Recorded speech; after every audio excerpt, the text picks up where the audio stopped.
Olá, tudo bem? Espero que sim. Espero que você esteja desfrutando da paz, da alegria que o Senhor Jesus nos traz. Hoje nós iremos estudar sobre eclesiologia. Você sabe o que é isso? Eclesiologia, a doutrina que estuda a igreja. Hoje nós vamos falar um pouquinho sobre esse tema. Vamos começar pelo conceito de igreja. Igreja vem do grego eclesia, um vocábulo formado pela preposição ek, que significa saída, emissão para fora, e pelo verbo kalel, que tem o significado de chamar, convocar. Naquela época, as pessoas eram convocadas da sua casa para um local de reunião, onde ali discutiam as questões políticas e que interessavam aquela comunidade. Igreja é o povo escolhido de Deus, a comunidade de todos os cristãos de todos os tempos. Igreja, também podemos ver a igreja como um organismo vivo e como uma organização. Igreja também é a comunidade de fé de pessoas regeneradas e batizadas biblicamente. Qual é a função da igreja? A função da igreja é adoração, edificação e preocupação social. E a missão da igreja? Missões, evangelização e discipulado. Governos da igreja. Governos são as formas existentes de se controlar ou de se liderar e de se governar as igrejas. Existem alguns governos em nossas igrejas. Existe o governo monárquico, que é centralizado apenas em uma pessoa e depois de eleita e proclamada líder, governará até a sua morte ou a sua deposição. Episcopal, onde há bispos que dirigem determinados países ou regiões, tendo autoridade sobre aquela região. Existe o governo presbiteriano. Um grupo governa a igreja. Há um presbitério, um colegiado eleito pela igreja local. Existe também o governo congregacional democrático. Congregacional porque é a congregação que governa a igreja. Cada igreja local é administrada pelos seus próprios membros, mediante o voto. Ela é autônoma, é soberana nas suas decisões, não está subordinada a qualquer organismo criado pelos homens. E ela é democrática, porque todos governam e todos são governados. A forma de governo de uma igreja batista é congregacional democrática. Oficiais da igreja. Temos como oficiais da igreja dois grupos, pastores e diáconos.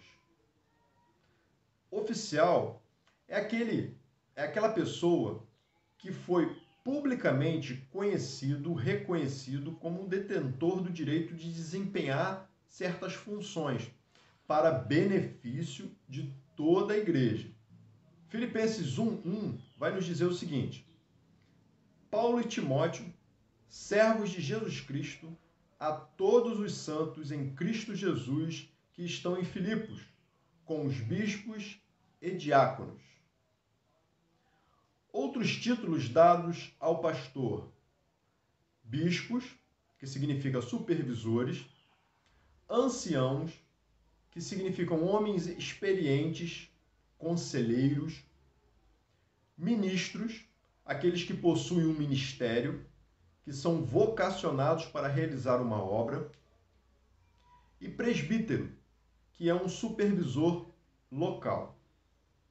Todos esses nomes também se dirigem ao pastor. Nós entendemos que todos esses nomes são direcionados ao pastor, porque o pastor, ele é um supervisor, o pastor, ele é uma pessoa que aconselha e ele é um ministro, ele tem um ministério.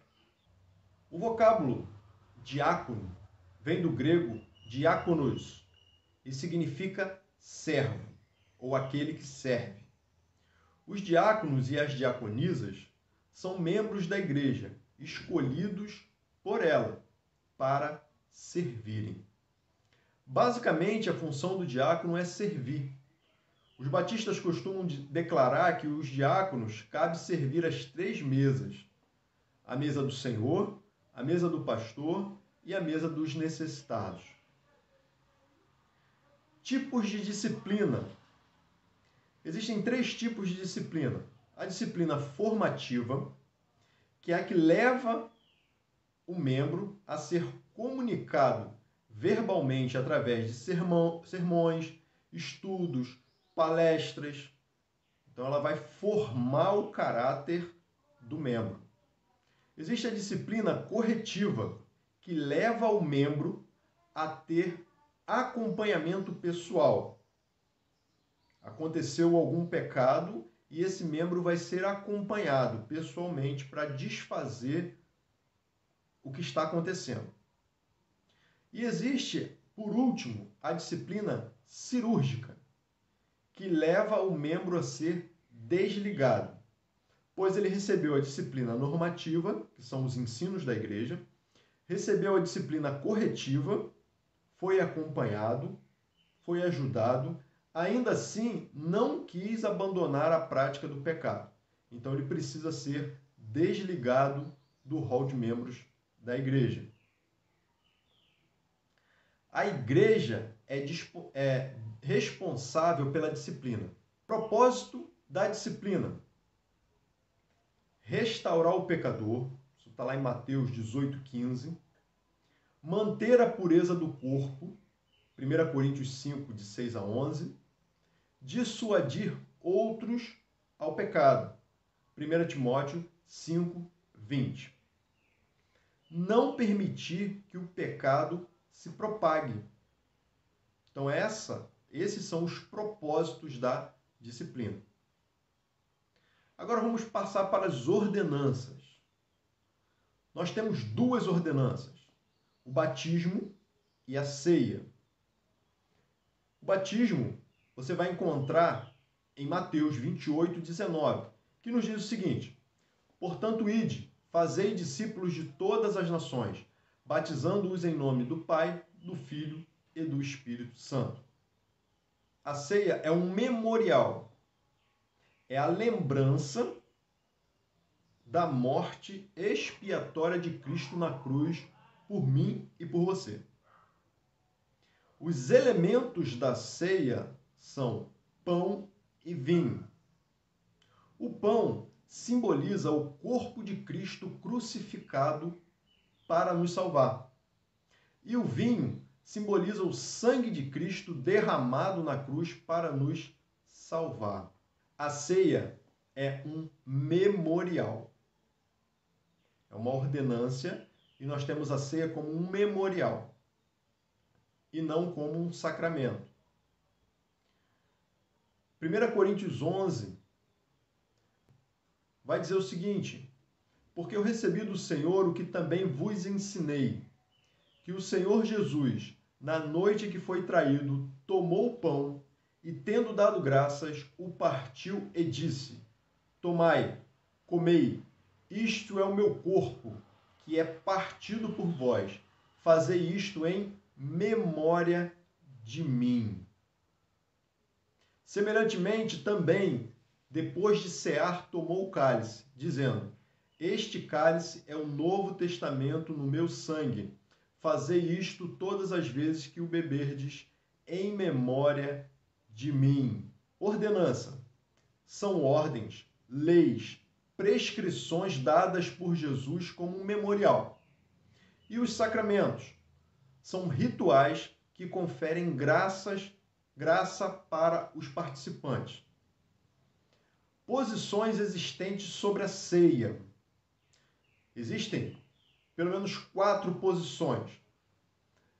Transubstanciação. Os elementos se transformam em corpo e sangue de Cristo, literalmente. Consubstanciação. O corpo físico de Cristo está presente em, com e sob os elementos da ceia. Presença mística confere uma bênção especial para aqueles que participam da celebração. E um simbolismo é apenas um memorial, uma lembrança do que Cristo fez por nós. Agora, os tipos de ceia. Existe a ceia ultra livre, que qualquer um pode participar. Qualquer um que estiver presente no culto pode participar. Existe a ceia livre. Membros de qualquer denominação podem participar. Existe a ceia restrita. Somente membros da mesma denominação podem participar. E existe a ceia ultra restrita, que é somente os membros da igreja local que está administrando a ceia podem participar. Batismo. A palavra batismo significa imergir em água, mergulhar. Simboliza o sepultamento do indivíduo para o mundo e a ressurreição para uma nova vida agora em Cristo. Colossenses 2,12 vai dizer o seguinte: sepultados com ele no batismo, nele também ressuscitaste pela fé no poder de Deus que o ressuscitou dentre os mortos. Serão batizados aqueles que se arrependerem dos seus pecados e aceitarem o sacrifício salvífico de Cristo. A forma de batismo bíblico é por imersão. No batismo de Jesus, em Mateus 3, nós vemos isso nitidamente. Batizado que foi Jesus, saiu logo da água, e eis que se lhe abriram os céus, e viu o Espírito Santo de Deus descendo como uma pomba e vindo sobre ele. E eis que uma voz do céu dizia: este é o meu Filho amado, em quem me comprazo. Todas as pessoas que se converteram a Jesus Cristo, aceitando como único e suficiente Salvador, podem ser batizadas. A igreja local é um grupo de pessoas salvas em Cristo, regeneradas, submissas às autoridades de Cristo, batizadas por imersão, mediante a sua pública profissão de fé pessoal em Cristo como único Salvador. Pessoas que creem na Bíblia Sagrada como palavra de Deus e a sua única regra de fé e prática. Igreja local também é a igreja estabelecida em diversas localidades. Que outros nomes nós damos para a igreja local? A igreja visível, a igreja militante, a igreja temporal, a igreja identificável e a igreja atuante. Esses são os nomes dados à igreja local, à igreja física. E a igreja gloriosa é o nome dado a todos os crentes de todos os tempos. Que outros nomes são dados à igreja gloriosa? A igreja geral, invisível, triunfante, universal, assembleia de todos os tempos e a igreja dos primogênitos. Que outros nomes são dados à igreja de Jesus Cristo? Noiva de Cristo, em Apocalipse 19, 7, e esposa de Cristo, Apocalipse 21, 9. Quem fundou a igreja? Jesus Cristo fundou a igreja. Está lá em Mateus 16, 18, que nos diz assim: pois também eu te digo que tu és Pedro, e sobre esta pedra edificarei a minha igreja. Jesus declarou que edificaria a sua igreja sobre a pedra, esta pedra apontando para si próprio. Esta pedra, segundo a própria declaração de Pedro, que no versículo 16 diz: tu és o Cristo, o Filho do Deus vivo. Então a igreja do Senhor está fundamentada, está enraizada sobre esta afirmação de Pedro, e não sobre Pedro, quando disse: tu és o Cristo, o Filho do Deus vivo. A igreja de Cristo precisa entender que Cristo é o Filho do Deus vivo. E sobre esta afirmação, ela está fundamentada. Ela deve ser fundamentada. Modos de se tornar membro de uma igreja batista. Temos pelo batismo, pela carta de transferência entre as igrejas batistas, de mesma fé e ordem, reconciliação e, em casos excepcionais, por aclamação. Quando a igreja que o irmão faz parte, de repente perdeu os documentos, né? houve alguma impossibilidade de essa carta chegar à igreja que ele faz parte agora. Então ele é recebido por aclamação. Modos de deixar de ser membro de uma igreja batista. Carta de transferência, ele é transferido para outra igreja de mesma fé e ordem. Desligamento, ele é desligado do rol de membros. Ou por morte. Sustento da igreja. Entendemos que o sustento da igreja é através dos dízimos e ofertas.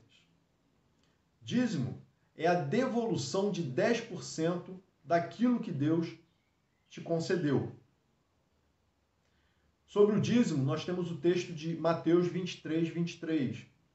E sobre as ofertas, nós temos o texto de 2 Coríntios 9, 7. Princípios batistas.